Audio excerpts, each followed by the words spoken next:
Good evening and welcome to Baggage Claim. This is a show about living with mental health in today's society.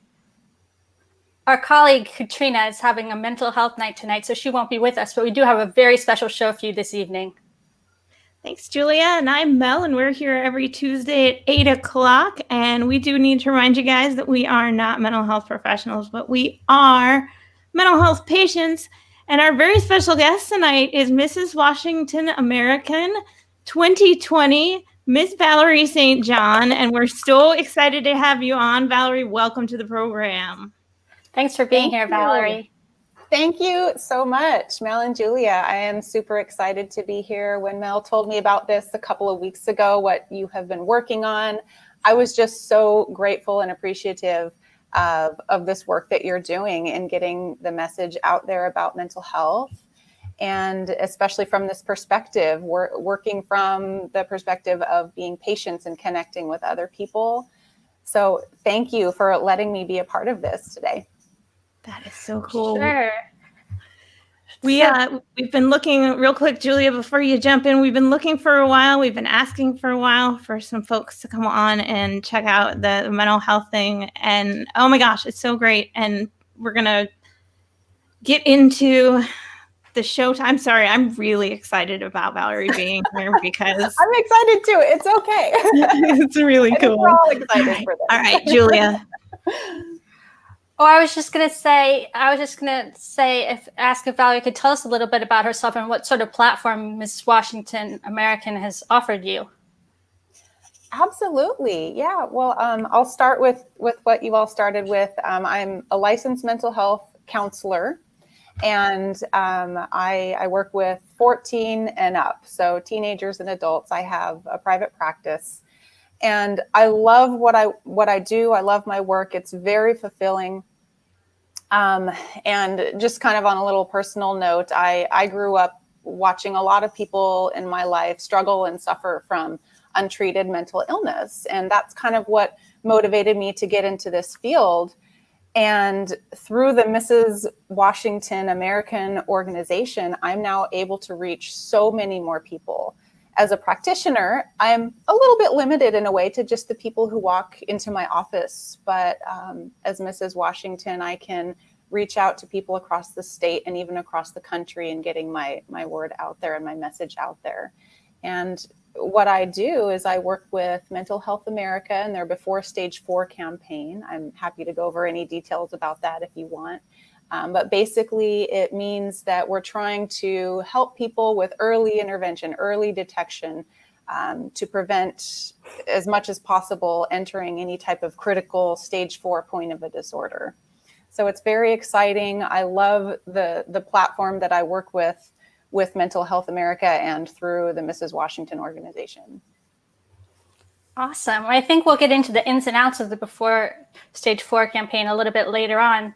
But as far as the platform that you have, what type of things are you doing? What type of activities are you engaging in?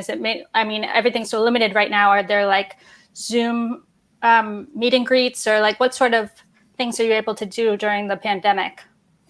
Yeah, I'm glad that you've asked that because it did start out with, I just have to take a time out. I don't see you guys anymore. Can you still hear me? Yep. Yep.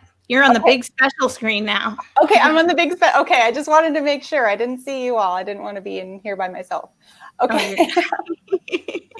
I love it. It's perfect. No, that's good. We're all learning how to do this stuff. We're talking a little bit about that. And that I think is what go ahead. Right. Okay. Okay, great. Awesome. Wanted to make sure we're still on track. So I started out really making connections within the mental health community, making sure that I was aligning and partnering with some of the major mental health entities, such as Mental Health America. And with Mental Health America, they don't have an affiliate here in Washington State. So in lieu of an affiliate, we had a conversation. I spoke with one of the directors there in Washington, D.C., and they said that I could be a spokesperson, and they were really excited about what I'm doing here and that I could advocate on behalf of Mental Health America and the Before Stage 4 campaign throughout Washington State.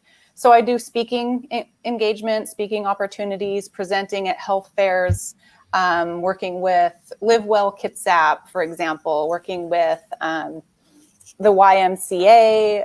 And also what I do is I work with youth homelessness here in my community in Port Orchard, helping them with various counseling techniques, doing something called dialectical behavioral therapy, which you might have heard of before, and really just helping them with emotional regulation, interpersonal effectiveness, and really stepping in wherever I can on a volunteer basis and also on a spokesperson basis, promoting the message about mental health. So you are the first Mrs. Washington American ever then? Yes, I am. This is really exciting. It's a new program. It branched off of the Mrs. Washington America program. And this is the first year that they decided for all the states actually to have a Mrs. State American. And that means that I will be competing at the national level for the Mrs. American title. It's scheduled for October. We don't know what that's going to look like with the pandemic, but it's very exciting. So there hasn't been a Mrs. American yet, but all of the state delegates are in the process of being selected right now.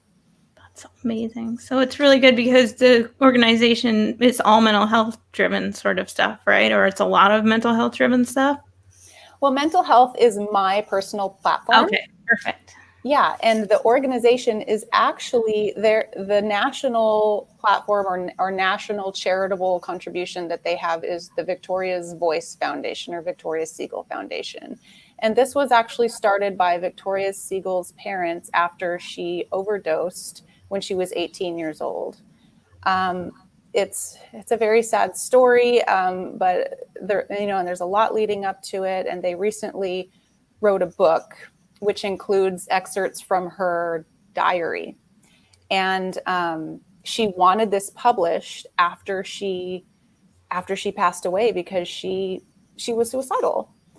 And she was struggling so much with substance abuse, and she wanted other people to know what it was like to be in her skin. And she wanted to help other people even when she was struggling that much. So the organization was started by her parents as a way to reduce substance abuse and get people connected with different types of education and awareness, because this is a big epidemic. It's a big problem in our country right now. A lot of what we've spoken about here on the show it speaks very much to what you just said. And that's why I thought that you would actually, when I was really reading through and really seeing what you were doing, I thought that it spoke really well to kind of back and forth here. And that is like talking about it. Some of the reasons that we started Baggage Claim were to start doing exactly that, so that it's not publishing someone's diary posthumously, but actually that we're starting to really talk about. It's 2020 and 3/4. We know what we know, and we're able to see these things in society, and we're able to understand them and help people. And that's what we wanted to do. This was to help people. And, we get our own sense of therapy out of it. There's no line there, and we made some friendships and really cool stuff, and having you on tonight. So it's really great. I'm so happy to know that there's organization out there like that, and we're rooting for you. Okay, I don't want to speak for everyone. I am definitely rooting for you. Well, thank you. I appreciate that. Julia, did you want to? I was just going to say that's such a heartbreaking story, but it does have a silver lining that she's giving so much following her death. She's giving so much to others. That's amazing.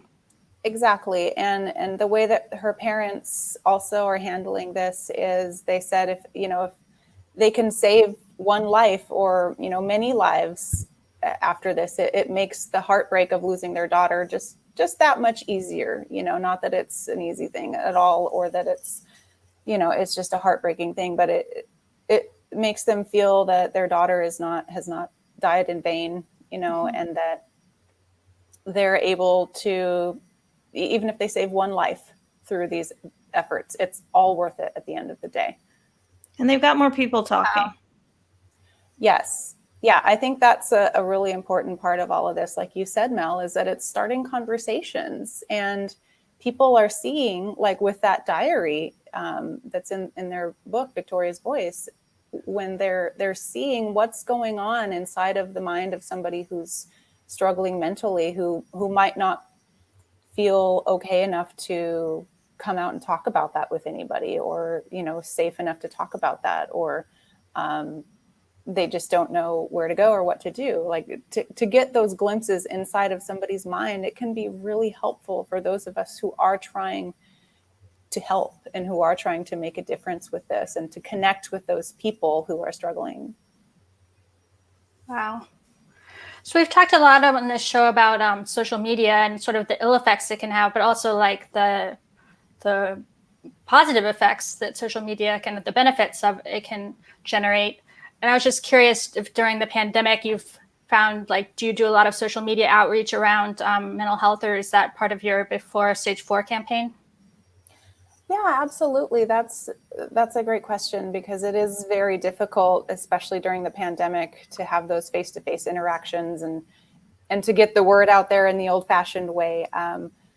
So using social media is kind of imperative with this, because everybody is on it right now. And even though we have seen that too much use of social media or increased use of social media is actually linked to certain mental health symptoms and conditions like depression and anxiety, it still is where everybody is right now.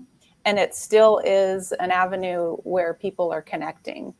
So it's a great platform. It's a great area right now to be sending these messages and promoting the Before Stage 4 campaign.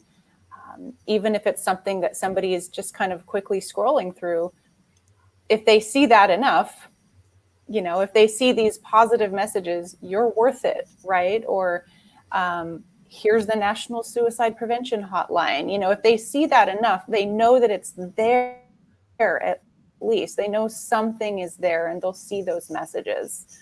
So yes, using social media right now is essential. And they know they're not alone, which is something that we try and remind all of our viewers every week, is that the three of us came together because we're not alone, and we continue to have, you know, this, we're only going to be able to do it together. So no single person is going to be able to scream into the void that is social media, but a lot of us together. And I mean, I do have, with positive interactions with people online, talking more about mental health too. And that is a nice counter message to all the crazy online behavior. It's like, hey, we can actually model some other kind of behavior to use on there. It's like what we're doing. Absolutely. And I don't know if this is how it is for you guys, but for me personally, when things are electronic or virtual, I'm a little bit more apt to open up. When or maybe it's just with texting or email or something, you know, maybe it's just there's not that direct social consequence, or maybe it's a little bit of my own social anxiety that comes out. But when I'm electronic with somebody, some of that fear kind of gets taken away. I don't know if you guys have experienced that. I've heard of a couple other people say that before too. So in a way, you know, even though this isn't ideal to be connecting virtually and as opposed to face, I think for some people, myself included, it's actually bringing out a lot more openness and people being able to be vulnerable with each other and find that there is support out there for each other. Definitely. I think you can like actually be more vulnerable, but feel like you're being less vulnerable. Yeah. They talk about the veil of the internet a little bit, and it does make people emboldened, and it does make them keyboard warriors and all of these things that we hear in the, you know, buzzwords. But I think that really also what you just kind of like, we call them aha moments on the show, and so does everyone else in the world. But you made me think, oh my gosh, she's right. Because a lot of the people that I am closest friends with, they are my online people. I was able to open up quite a bit to them, because it also forces your mind to write something and have to look at it. When you just speak, you know, you just speak and the consequences there. And sometimes but you have to practice thinking before you speak. It's something that takes some time and work. And especially if you are with my diagnosis, I as my father used to say, engage your brain before your mouth. I have difficulties with it on occasion. Mm-hmm. And it gives me, because I was a writer at one point in my life where that was something I did do a lot of, journaling and writing and things to sort of relieve my anxiety and depression. So it's a good medium for me to really be able to open up. And the best friends that I have in my life right now, I literally met, saying this a little while ago, met them 9.5 years ago on the internet. And I visited their homes, and we went to Salem, Massachusetts one Halloween together because we're all giant Halloween nerds. Like, yeah, it's great. It allows us to reach out to more people as well. Yeah, the people that you wouldn't normally be able to connect with, across the country, across the world, even, you're able to do that through the internet, and that's a beautiful thing, because sometimes the people that you share certain interests with and whatnot, they're not going to be right next door or in your same town, but they are out there. And so these different types of forums and social media and different ways to meet allows us that opportunity to connect in that way. Aw. Yeah. Tyson Street Donovan is here. TSI, thank you for being here tonight. We haven't seen you in a bit. It took me over 30 years to be vulnerable to anybody. That can happen to anyone. I think. I don't know about you ladies, but it took me a long time to be vulnerable to anybody too, to be truly vulnerable. And I hid behind a lot of things, including, as you were talking about, addiction, different addictions. But at least you got there. Tyson's speech impediment, you got there. And you're here, and you're talking to us. Yeah. It's a little further every day. That's some vulnerability right there, and that needs to be applauded and celebrated. That's so great. Yay. Yay. What's interesting about that too, my sister had said to me at one point that, not to, oversell it, but she had said, watching us be vulnerable has helped her a little bit about that exact thing. It's because we are able to see the other people that are dealing with it, and we have tons of stuff in common, not like, so, and we're all like, oh, I'm getting through this one, I'm doing this stuff. And so we share all these things. And I do really think that it's hard to be vulnerable. And then we add all these things.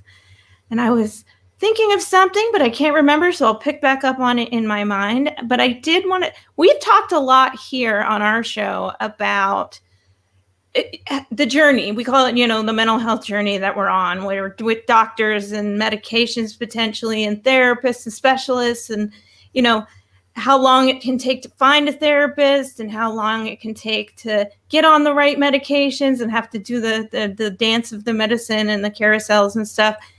But we started talking to you a little bit about, is it easy? And obviously it can't be easy for mental health professionals either, because we're all dealing in the same rules, the same game of a system that we all have with us. And we did actually, if Julia is ready for that, if we're ready to move on to talking to Valerie about a little bit about how do you become a mental health professional, Valerie? Yeah, we would love to hear a little or a lot, whatever you want to share about becoming a practitioner. I think you said you're a counselor is your title. So how did you get to be a counselor? Yeah, that's actually, it's dependent on each state. So each state has their own rules and regulations and processes to go through. And I made what I thought was a mistake. When I was first getting involved in this field, I didn't look at Washington State's regulations or requirements about becoming a practitioner. And once I was going through the process, I was getting my degree, and I'll answer your question. I'll go over the specifics. Take your time. Once I was going through that process and realized what all these steps were, I was telling myself, gosh, I wish I would have, looked at this earlier on. I don't know if I would have done this, because it was kind of exhausting. But now that I'm in this place that I am in today, and I absolutely love my job, and I look back on all that and I say it was so worth it. And I'm glad that I made that mistake by not looking at the requirements ahead of time, because I don't know if I would have gone down that path. I'm so glad and grateful that I did now, because I wouldn't trade this for the world. I love what I do. I love helping people. I love being a part of somebody's journey and just being, to have that opportunity and that gratitude to have them, to be a part of their journey in that way. But I digress. So what does it take to be a licensed mental health counselor in Washington State? First, you need your master's degree, which is 2 to 3 years or so full-time work after your bachelor's degree. So we're talking 7 years or so of college, 6-7 years of college full-time. And then during your master's degree, you need to be working on a practicum and an internship. A practicum and an internship are very similar. The practicum is just a little bit less intensive. It kind of eases you into the process. So you're working maybe 10, 20 hours a week with direct client care in an on-site location. So a mental health agency or clinic or college campus, somewhere where you can actually practice the skills you're learning in school. What you do from there is you take into the class in your graduate program, into your mental health cohort educational program, and you discuss what's going on in your sessions. You discuss, okay, this is happening. I got stuck here. How do I use, this technique here? This is what this client was presenting. How do I work with that? That carries into your internship, which is about 9 months worth of your graduate degree, full-time, working with clients, and also doing the course room work at the same time. After you've done that, you graduate with your degree, then you start your 3,000 hours of postgraduate supervised experience. So not to over interrupt you here, but I really wanted to get this over to our people tonight, is that it's not just us that are on a long path. It's a marathon, not a sprint for all of us. It's not just a one-sided deal. I think we really wanted to highlight that tonight, and I did especially, was that we're all working really hard to find each other. So yes, absolutely. And, a lot of us, therapists, counselors, mental health professionals, we're called wounded healers. I have not met a fellow counselor who hasn't gone through their own amount of stuff in the past or has their own baggage. A lot of times they're trying to heal themselves through healing other people. So when you talk about journeys in that way, absolutely. We are all on our own journeys. And I just love in this profession how those journeys can, they can combine. So 1,000 hours. 3,000. 3,000. I'm sorry, hours. I was off. I was off by a third. You were off by a couple thousand there. Yikes. So 3,000 hours of postgraduate experience, supervised experience, which means you have to work directly with a supervisor, and you need to get 100 supervised hours in that process, which means 100 hours in addition to those 3,000, or it might be included with, I can't remember. When you're up to the thousands, it just doesn't really matter anymore. How many hours do I have left? Right. But 100 of those hours need to be where you're meeting one-on-one with a licensed supervisor who's credentialed through the state. And it's somebody that's kind of like the therapist for the therapist. So each one of us, therapists are triggered all the time. Like I said, we have our own baggage, we have our own stuff. But what's most important is that we are there for you, or that we are there for the patient, and we're not bringing our stuff into that. And that's what I would say is a huge part, if not the majority of our training, is learning how to do that. How to devote yourself for that 1 hour or multiple hours per day just to that person, and really truly being there for them and with them and hearing them without your own stuff getting in the way. Now, we're human beings, right? So the supervisor is there to help us process afterwards, and we go to them and we say, hey, I was really triggered with this situation. I want to help this person, but I can't seem to get out of my own head with it. So what do I do? And then you work through that with them there's a little bit of your own, you know, whether it's trauma work or anxiety work, whatever it is that you're working on, that you do in your supervision session. So once you complete your 3,000 hours, then you take your state licensure exam or like state boards exam. Pass that, then you apply through the state to get your license, and they will approve you or not. And then after that, you have 36 hours of continuing education credits every 2 years that you have to complete to keep your license active. So that was a very long answer. No, it's okay. I want to know. Yeah, exactly. I think it's really important that people understand, because it's easy for us on this side to be like, us, you know, it's, you know, we just can't find or just can't find. It's not. You said it, and I said the same things about kids. You don't get into this for money, and you know, and I mean, you're Mrs. Washington American, which means you have a family and you have a life outside of this. Believe it or not, yes, I do. Right? I've got 2 little kiddos and a family, and yeah, it's important for me to be able to, just like anyone else, try to find that work-life balance, you know. Mm-hmm.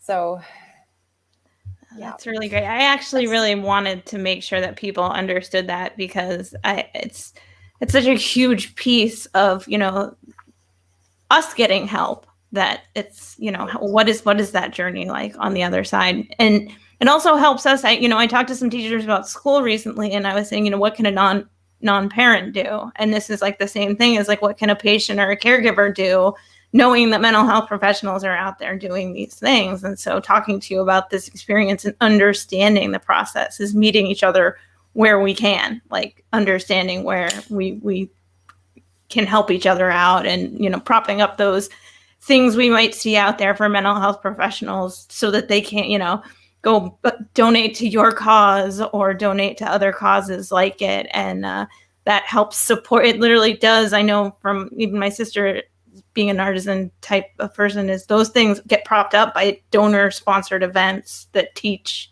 mental health professionals or help them get their required stuff. So, right.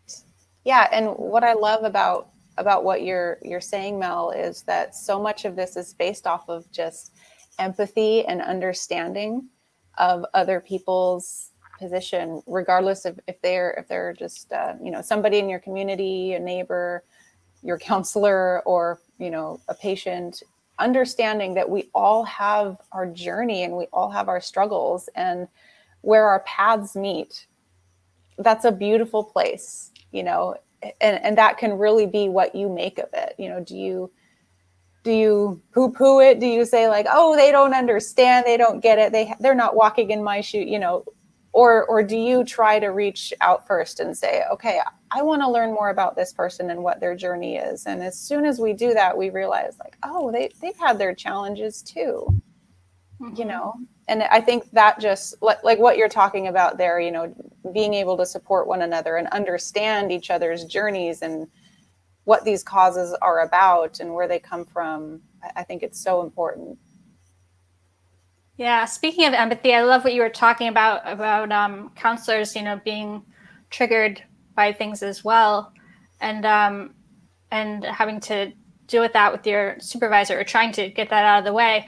But I've had counselors and therapists for years, and I've never thought about them being triggered in session. So I find that really great that it's brought to my attention. But how often would you say that happens, and how do you deal with it? You know, I think it probably depends on the counselor and the populations that they choose to work with. There are some counselors that just absolutely can't work with populations that trigger them, or that are of the same condition or disorder that they have, because, you know, maybe they haven't learned to manage it themselves yet, or they're just so triggered, and maybe they end up leading somebody down an unhealthy path. You know, for example, you know, somebody who's had an eating disorder before, or who's currently struggling with one, maybe they don't feel that they could be the best fit for somebody who's who they themselves are struggling with an eating disorder too. On the same token, there are some people who might be struggling with an eating disorder and they have it very well managed and under control, and they've been through the fire and they've figured it out. They're probably the best person to help somebody who's also struggling, so it really is dependent on the person. For me in particular, I'm one of those people, or I guess one of those counselors, that I work the best with people who are experiencing the things that I have personally experienced, even on some level. Maybe if it's not, into a full-blown disorder, but at least I can relate, at least I understand like where it comes from. That's, my headphone just fell out. That is the most, what I have seen is the most helpful thing for clients, or at least based off of the feedback that they give me, is that they feel like I really truly understand what it's like to be in their shoes. And that sometimes is the root, the source of therapy, is that relational, unconditional positive regard for that person, and truly understanding and empathizing with them, knowing what it's like. So much can blossom from that alone, just having somebody to understand them. So I feel like, Julia, when you ask a question, I just give you the longest answer as possible. No, I love it. That's what I'm hoping for. So, you asked really good questions. You're thorough. We haven't. Well, thank you. We haven't had anybody. We haven't had a counselor or any professionals on that we've been able to pick their brain, and you do actually do a really good job of breaking down the concept to deliver it. I mean, obviously, you're a therapist, so you've got to be good at talking to people, but at the same time, it's like, but you are doing a really nice job, because it's hard sometimes to teach. I know from just teaching, is that to be able to break down a concept and deliver it back to somebody in a way that they can understand, like, that's really useful and helpful. And it helps both of us. Like, it helps all patients and professionals together. Like we keep saying, teamwork, but I mean, you can't say it enough, because it does. So I'm sitting here like, so, I'm not apologizing for your lunch. Bring the popcorn. Right. we don't get this every single time. We got to, when you're a special guest, we're going to get the time. Get the most out of you. So I know you mentioned books, so just whatever you want to pick, go ahead and pick away. I know you mentioned working with people as young as 14. As young as 14. What's it like working with young people? What are some of the key learnings and experiences that you've had that you're able to share with us? Working with young people, at first I honestly was a little bit afraid of this, just because I personally had a really hard time during that stage of my own life, and I was wondering, would I have enough knowledge and wisdom to share with these individuals? But at the end of the day, kind of like what we were just talking about a moment ago, it's really just about empathy and connecting with them. A lot of these young kiddos, I'm kind of aging myself, a lot of these teens simply just don't have that type of connection, or somebody to really connect with, to really relate with at home. And over years and years of this happening, it turns into a number of different conditions and or symptoms, kind of snowball over time. But when you really boil it down to it, sometimes they just need that one person to talk to, somebody that gets them, that isn't going to scold them, that isn't going to get them into trouble, or criticize them or push them too far, just someone to sit with. An objective third party who can let them open their brain a little bit. It's tough being a youngin', especially these days. Exactly. And so much of what I've seen working with teens is kind of family-based too. We have seen a lot of teens come in that they've developed this condition or that disorder, and they come in saying, what's wrong with me? What's wrong with me? Fix me. Or their parents say, here, fix them. But really it kind of stems from the family dynamics that are going on. And it really just depends on how willing the family is to be involved with their treatment, because that's such a critical part. And if not, it doesn't mean that they can't heal. It just means that they have to be a little bit more independent a little earlier on than some of their peers, and they have to kind of learn how to manage these skills and find their own network, find their own people and their own connections if they're not getting that at home. So sometimes, like, just from this standpoint, it can be heartbreaking to watch, and sometimes it can also be a beautiful thing to watch too. What, as somebody kind of realizes that, hey, there's some limitations with my family. They're not going to be able to do everything for me in this way, or I'm not going to emotionally get what I'm needing out of them. So I can find it somewhere else. And with the help of this person here with me, I can do this, it's a big part of it is giving them that confidence too, and helping them find that everything that they have, everything that they need is already within them. Are you typically diagnosing, or do you try to stay away from diagnoses when you're talking about younger people?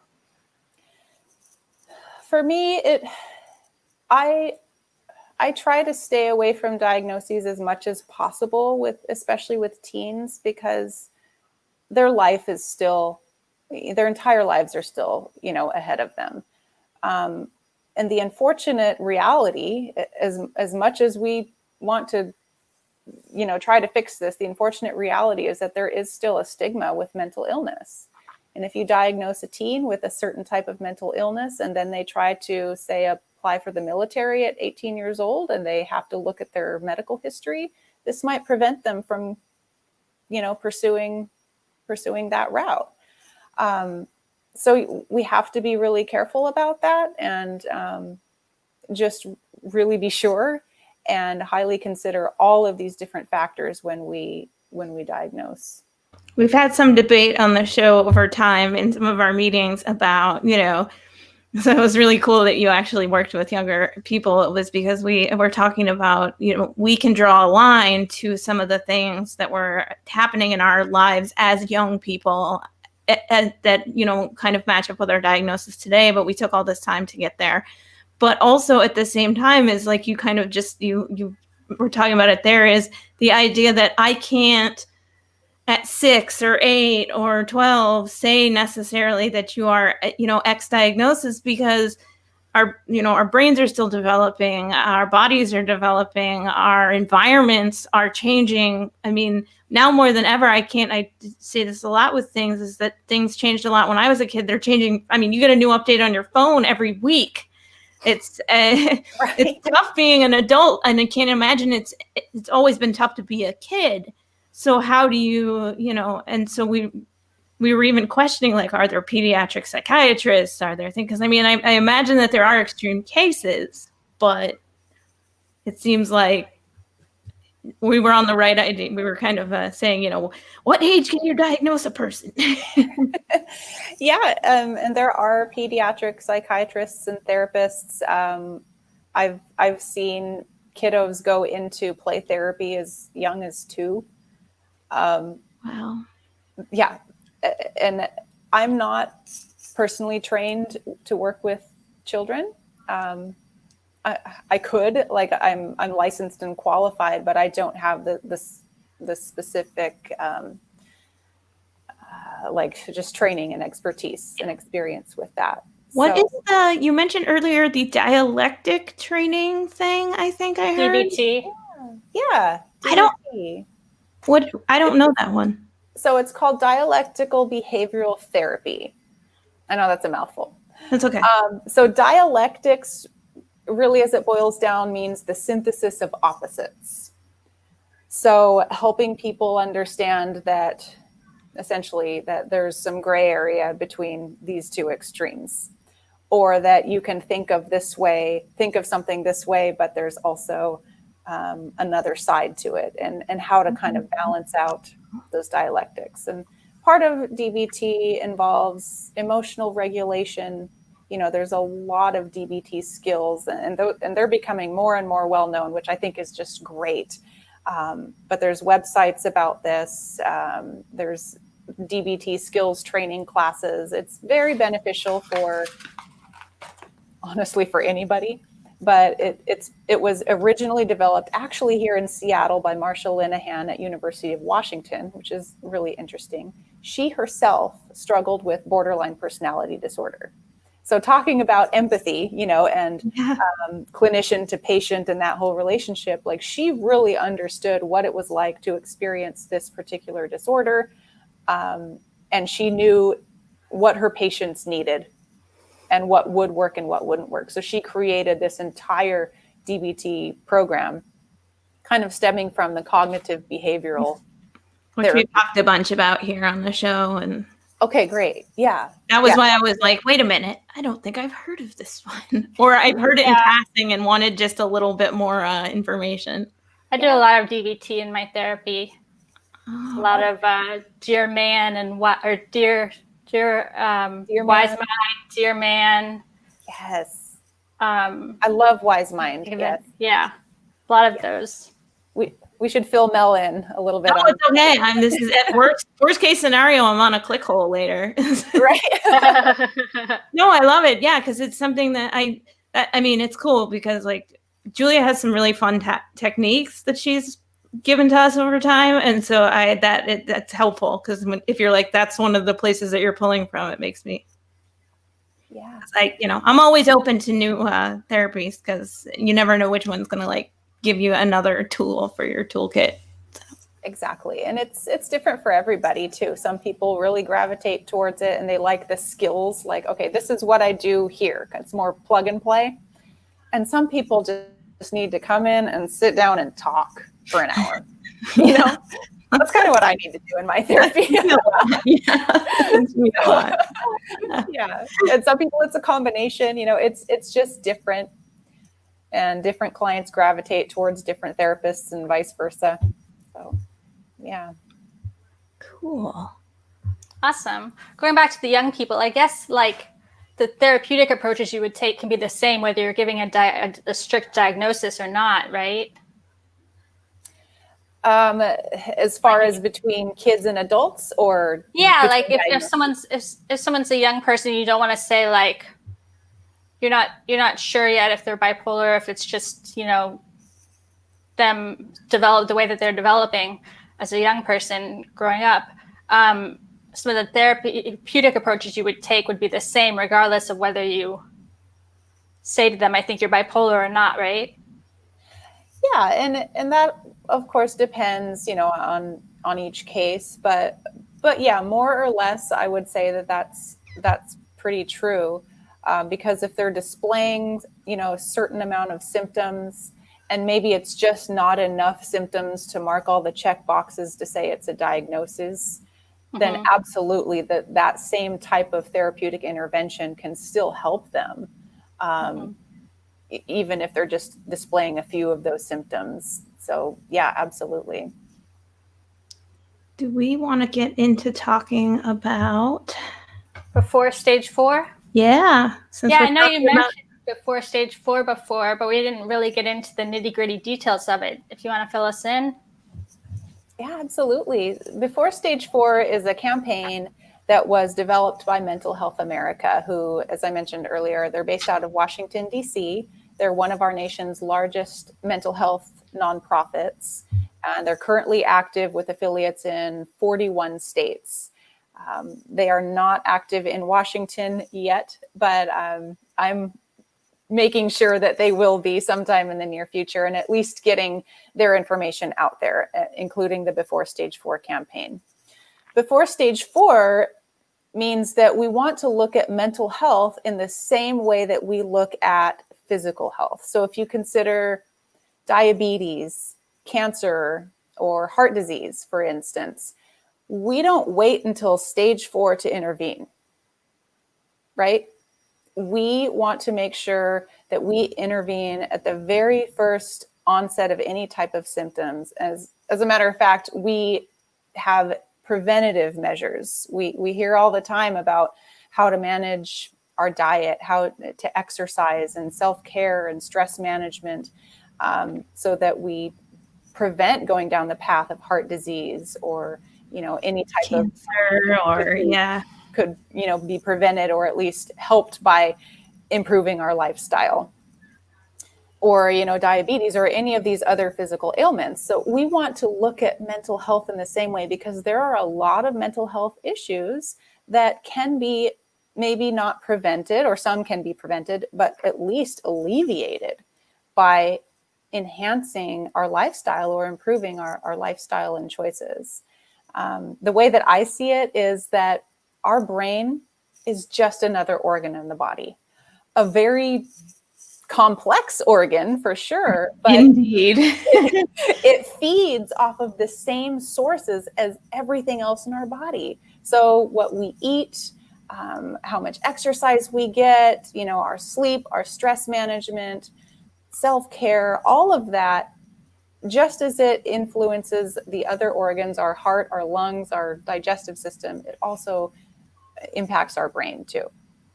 So I'm digressing a little bit here again, but before stage 4 essentially means that we are trying to intervene through early detection methods, through early prevention methods, to prevent mental health conditions from entering any type of critical stage 4 point of a disorder.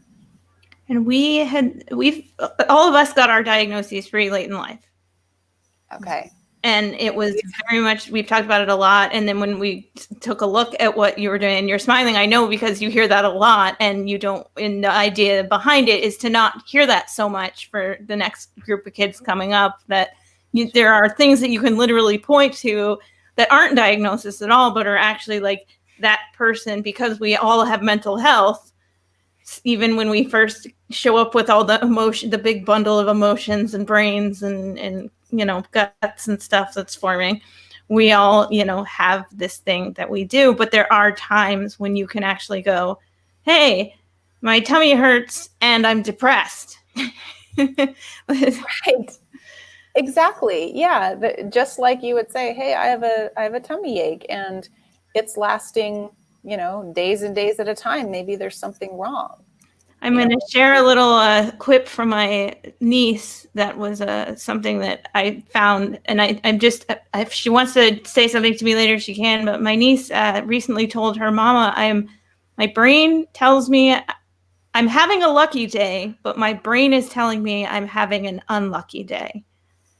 And as a mental health, as a person, and my sister and I and my family, we are the family kind of people, where the family was not, we're not going to talk about that. It's not going to be a thing. So we had to learn to care for our mental health as we got older, and late diagnoses and all those things.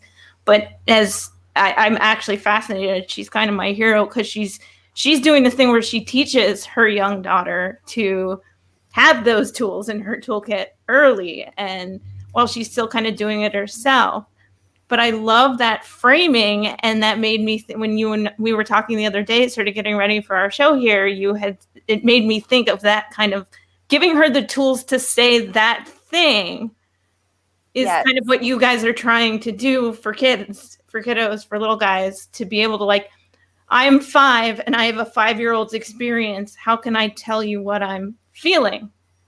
Right. Yeah, and you hit it. It's all about having those tools and giving people the language and teaching them what a symptom might be. Teaching them that, hey, I haven't been able to sleep for 5-6 days straight. That might be a mental health symptom. It's right now what we see, this is getting better, but we see a lot of people, they go to their primary care doctor first, and they rule out all the physical possibilities, which is great. It's great to rule out, don't get me wrong, but mental health is often the absolute last resort. Like, I get so many people walking through my door saying, gosh, I've been at this for years trying to figure out what's going on. And I've tried this, and nothing is working. And somebody told me maybe I should try a counselor. So here I am. So it's always the last resort. I'm glad that they are there. Don't get me wrong. But what we'd like to see through this Before Stage 4 campaign is mental health being considered as one of the primary resorts on the list, one of the primary avenues that they take in trying to figure out what's ailing them. Yeah, so it's not just for young people, right? It's for adults too. Whenever you may experience this onset of symptoms, just trying to abbreviate that 10 years and shorten that window so that you don't have to wait that long to get help. Exactly. Yeah. What the numbers are, what the statistics are, where this campaign was originally developed from, was that the average age that people start to see any type of symptoms or where symptoms start to develop is 14. And the average amount of time that people are waiting to get any type of mental health treatment is 10 years. And usually by about that time, people are getting well into the later stages of a mental health condition. So we want to help people identify, and parents too, so that they know what to look for as well, but help people identify what certain symptoms might be early on. And like you said, Julia, shorten that time frame a little bit, shorten that gap so that people aren't getting to the point to where they have a full-blown disorder. They've went through their entire teen years struggling with this, and it just helps people lead longer, healthier, and more productive lives overall. That's awesome. How's the campaign going so far?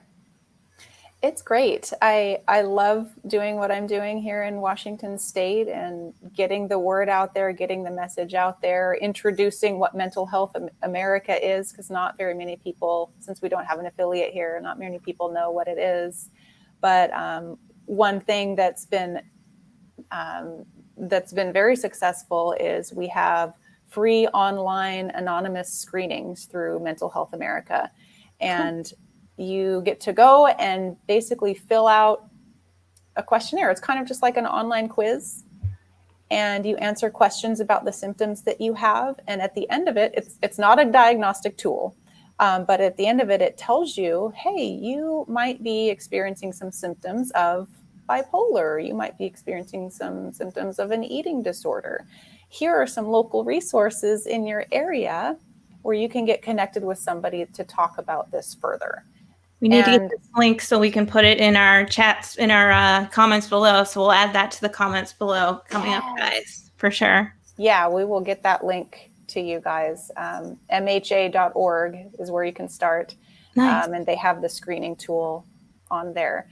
So we have reached over 5 million people in the country so far with this online screening tool. So that many more people throughout the country, including what's happening here in Washington State, are getting pre-screened and seeing the resources that they have available and hopefully taking advantage of those resources in their area. That normalizes it too. I mean, it helps to normalize it. That's great. Like that's... Yeah. It's very exciting. Yeah. And it's nice to know also how many people have been wanting this, and it's nice to see now that we have an option for some of these people that might not have been able to do this otherwise, or they wouldn't have known where to go. They wouldn't have considered it, because I wouldn't have considered it until I hit a certain point in my situation. And so it's great that there's more stuff out there.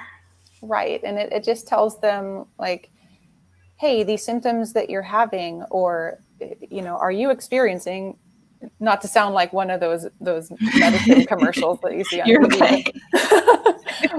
But like, if you're experiencing, XYZ symptom, you might be struggling with this. It just gives people an option. It gives people an avenue to kind of explore that further. And like you said, it brings some awareness about it that they wouldn't have had before that. Definitely. All right. Wow. So are you, okay, wait, sorry. I don't have any more questions. Do you, Mel? No, I think that I am done with my questions. I would like to know what Valerie has to say here before we're getting close towards the end. If anybody out there has anything they want to ask Valerie while she's here. And Valerie, let's get a little bit of your feedback, because this is one of the first times you've done one of these too. It is. This is a new experience for me too. And I would really like to know from you guys. I have a couple questions for you. I feel like been doing all the talking, so I'd like to know from you guys and maybe you've said this in an earlier show that I didn't catch, but how did you all meet, first of all, and how did you come up with this idea of developing the show? All right. You want to take this, Julia? You can take it. You can take it. All right. So we were brought together in the Common Club Network because we're trying to get some mutual aid groups together. And when we sat down and decided what we were going to speak to in the community to build our network, we wanted to do things that were helpful and educational, and that things that met people where they are at. Just like we talked about a little earlier, there's plenty of gloom and doom on the internet. There's plenty of, dunking on the other guy going on in the world. But, what can we do to bring people together and start a group so people understand that all of us out there are not alone in all of these things we struggle with, whether it's poverty or economic or education situations or whatever the thing is. And when that happened, I think about three of us all said at the same time, and mental health, because we all, difficult as it may seem, we all were like, we've got to reach out to people about this because it's affecting everyone and it affects us. Katrina talks about it a lot, about how it affects every minute of your life. It consumes your life, and how that sort of thing, how do we help that and how do we fix that and what are the root causes of those things, and finding out your journey to becoming someone who's sitting in the office waiting for us and what that looks like and all of these things. But we need to open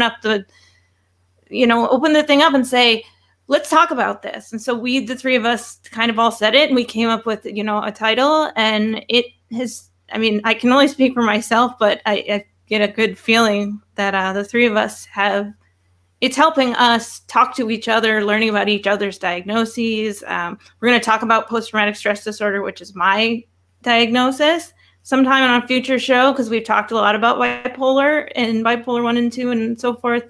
And these guys even realized, they were like, hey, we didn't know anything about this, and started reading about it. And so just other patients. And so that was kind of, it was just sort of a mutual agreement that we need to be talking about mental health care. Well, I just think that is such a wonderful thing that you guys came together on, and that you are doing. To normalize this more for people, I think, is essential right now. And I applaud your efforts, and I applaud this show and celebrate it. I think it's just a really wonderful thing. Well, thank you so much for coming on as our first special guest. You were an amazing first guest, and I'm sure you'd be amazing even if you weren't our first guest. Anytime you'd be amazing. But it's been so nice getting to know you a bit, and thank you for sharing so much with us and with our audience. Thank you so much, Julia and Mel and Katrina. I really appreciate this opportunity. And again, thank you for what you're doing. It's really great. There you go. You got some accolades on the crown. So you look like Miss Universe. Yay! Oh my gosh. Well, thank you so much. I appreciate that. She is a wonderful person who's out there doing good things for everyone. No, I'm really glad. Oh, go ahead. I was just going to say, thanks for what you do every day. I know it's not easy, and you're not doing it, like you said before, to get rich, but you're definitely making a difference in the world, and that's amazing and awesome. It's really nice to look at. I'm overwhelmed by how awesome it is to look at both sides of that coin, just because it's really great to know that, I think you mentioned to us is like, you guys don't necessarily get to hear us talking about what it's like to live with this every single day. And you get a session once a month or once a week or whatever the time frame is for any given person, and you don't get to see that kind of side of it. I think that you had mentioned that a little bit to us. Yeah, exactly. And I have a short. Do we have enough time for a little short story? Really, yeah. Okay. Yeah, I didn't want to go over anything, but no worries. This kind of reminds me of when I was in graduate school, like I was mentioning earlier, how we work on a practicum and internship. And right at the beginning of my practicum, I was supposed to be working with a pretty difficult population. difficult, meaning people experiencing some pretty severe mental health symptoms, some psychosis. And I was really nervous about this because I wasn't sure if I knew enough about this population. I wasn't sure if I knew how to help them. And I didn't want to mess up. I didn't want there to be something that I said that was wrong, or that, you know, that I didn't know enough about their disorder or condition. I was just really scared. And I was talking to my supervisor and told her this, and she listened and listened and listened because, you know, I like to talk and talk and talk. And at the end of it, she said, people with mental illness are just like you and me, just more so. And that was all she needed to say for me to realize that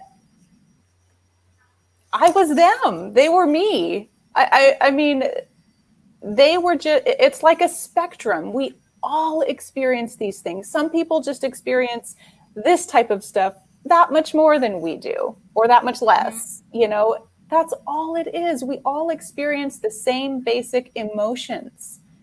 We all have that. And that's all it took for me to realize that this is just empathy. That's all it is understanding.